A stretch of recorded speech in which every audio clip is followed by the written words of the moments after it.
Neste tópico, eu falarei sobre a estruturação das despesas na vida financeira. Conhecer detalhadamente como as despesas se distribuem ao longo do mês e do ano é um dos pilares centrais do planejamento financeiro. Há um custo invisível causado pelo desconhecimento do custo mensal real e que é um dos fatores que mais prejudica a vida financeira das pessoas, aliado à falta de previsão e de planejamento para despesas relevantes que ocorrem de forma pontual ao longo do ano, como viagens e despesas escolares. Essas despesas, muitas vezes consideradas inesperadas, quando não são previstas, acabam sendo encaixadas dentro do orçamento mensal sem qualquer critério ou preparo prévio, o que gera desorganização, sensação constante de aperto e dificuldade de construir patrimônio.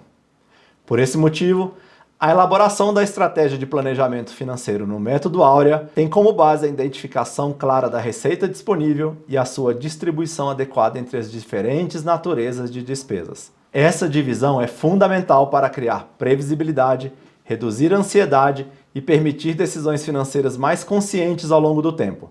Na vida financeira, os gastos não acontecem todos da mesma forma. Eles se distribuem em naturezas distintas, com lógicas e impactos diferentes sobre o orçamento.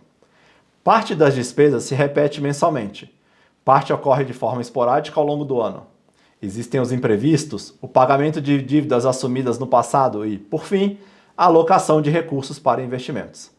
Compreender a anatomia dos gastos é essencial para que o planejamento funcione.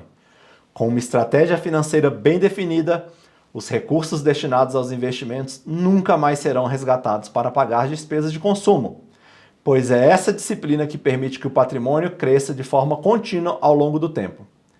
As despesas mensais, por exemplo, podem ser compreendidas em duas grandes dinâmicas. Existem aquelas que podem ser consideradas despesas fixas, que correspondem a compromissos previamente firmados e com datas definidas, geralmente pagos uma ou duas vezes por mês.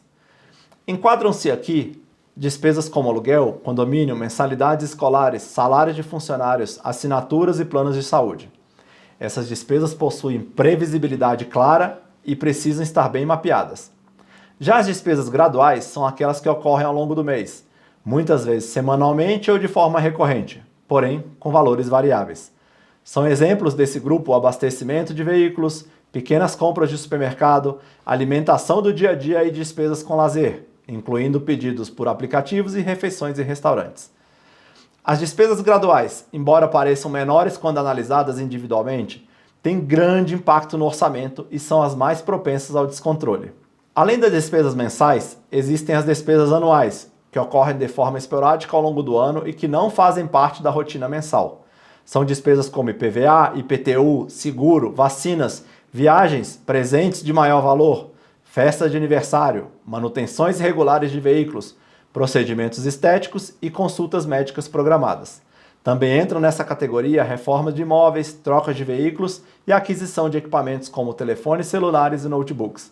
Essas despesas podem representar uma parcela significativa do orçamento anual de uma família, muitas vezes correspondendo a 40% das despesas totais, e por isso o planejamento dela é absolutamente essencial. Outro grupo importante são os imprevistos. Eles fazem parte da vida e ocorrem com frequência, mas por definição são impossíveis de prever. Sabemos que irão acontecer, mas não conseguimos determinar quando nem quanto custarão. Um eletrodoméstico que quebra, um problema de saúde de um filho ou de um animal de estimação, um defeito inesperado no veículo ou qualquer outra situação que exija um gasto não planejado se enquadra nessa categoria. Justamente por serem imprevisíveis, precisam ser considerados de forma estimada dentro da estrutura financeira. Já os investimentos correspondem a todo o montante destinado à construção patrimonial e não aos gastos rotineiros. Esse dinheiro tem como finalidade sustentar projetos de vida de médio e longo prazo e deve ser tratado de forma diferente das demais despesas. A destinação dos investimentos será definida de acordo com os objetivos e prioridades de cada cliente, respeitando seu momento de vida e seu perfil. Por fim, o pagamento de dívidas representa despesas realizadas no passado que continuam sendo pagas no presente. Essas obrigações precisam ser claramente identificadas para que não distorçam a percepção da capacidade financeira real do cliente e para que seja possível estruturar uma estratégia consistente de reorganização. Nos casos em que um cliente é profissional autônomo ou possui um negócio e mistura as movimentações pessoais e empresariais, É criada uma estratégia específica para separar essas duas esferas. Todas as movimentações do negócio são organizadas de forma independente para permitir a apuração correta do lucro e da receita média do cliente.